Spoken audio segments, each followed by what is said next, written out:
स्वागत आहे तुमचं पुन्हा एकदा माझ्या नवीन आणि छानच्या यूट्यूब चॅनलमध्ये. तर मग आता संध्याकाळच्या वेळेला आहेत 8:30. मम्मीने तसंच स्वयंपाक करून सगळं ठेवलं आहे, पण मला खाऊ वाटली खीर. तर मग आता मी खीर करणार आहे. तर मग तुम्हाला रेसिपी दाखते. मम्मीने काय स्वयंपाक केला हे पण तुम्हाला दाखते. तर मग कंटिन्यू बघा आणि बॅक कॅमेरा पण दाखवते. आता ह्यामध्ये कढई घेतली, कढईला तापून घेतले थोडं आणि ह्यामध्ये आपण टाकले थोडं तूपमध्ये एक चम्मच तूप टाकले ना. ते आपण ह्यामध्ये मला टाकू शेवया ही घरची शेवया नाही, आपल्या दुकानाची शेवया आहे. तर मग आपण ह्याचा थोडा भोगा करून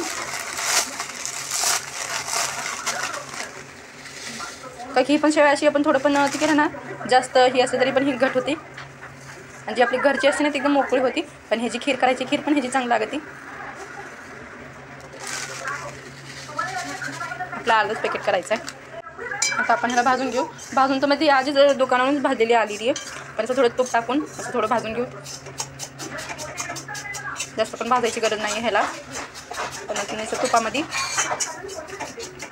आणि ह्यामध्ये मी अर्धा लिटर दूध टाकते, म्हणजे नुसतं दुधामध्ये घ्यायची शिजून.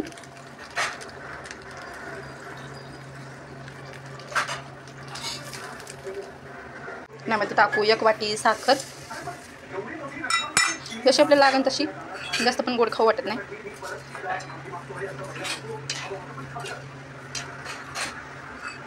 उकळी येऊस तर चांगलं शिजूस तर आपण ह्यामध्ये दूध मसाला टाकू. आता आपण ह्याला चांगली उकळी येऊन देऊ.